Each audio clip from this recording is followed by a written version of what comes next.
भारतीय जनता पार्टीमध्ये मी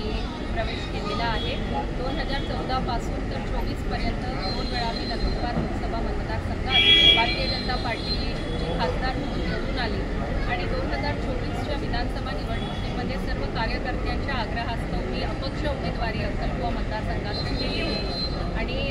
आज त्या निवडणुकीनंतर पुन्हा एकदा भारतीय जनता पार्टीमध्ये मी प्रवेश केलेला आहे। भारतीय जनता पार्टीमध्ये सक्रिय कार्यकर्ता म्हणून आजपासून काम करण्याची संधी मला पक्षाने दिली, त्याबद्दल मी पक्षाच्या नेत्यांचेही मनापासून आभार मानते। माझ्यासोबत अक्कलकुवा आणि धडगाव मतदारसंघातील शेकडो कार्यकर्त्यांनी आणि पदाधिकाऱ्यांनी आज प्रवेश केलेला आहे। त्यामध्ये माझी जिल्हा परिषद सदस्य आहे, माझी पंचायत समिती सदस्य आहे,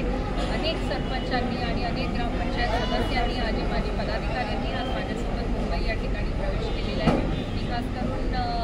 आपल्या महाराष्ट्राचे मुख्यमंत्री आदरणीय देवेंद्र फडणवीसजी आणि महाराष्ट्र भारतीय जनता पार्टीचे प्रदेश अध्यक्ष आदरणीय रवींद्र चव्हाण साहेब, तसंच नंदुरबार जिल्ह्याचे आमचे नेते आणि नंदुरबार विधानसभेचे आमदार आदरणीय डॉक्टर विजयकुमार गावित साहेब यांचे मी मनापासून आभार मानते आणि वारंवार भारतीय जनता पार्टीमध्ये प्रवेश करावा असा आग्रह ज्यांनी धरला होता ते म्हणजे माझी लहान बहीण डॉक्टर सुप्रियाताई गावित, तिचेसुद्धा मी या ठिकाणी विशेष आभार मानते आणि पुन्हा एकदा आम्हाला सर्व कार्यकर्त्यांना आपल्या घरामध्ये आज प्रवेश दिल्याबद्दल मी पुन्हा भारतीय जनता पार्टीच्या सर्व नेत्यांचे मी मनापासून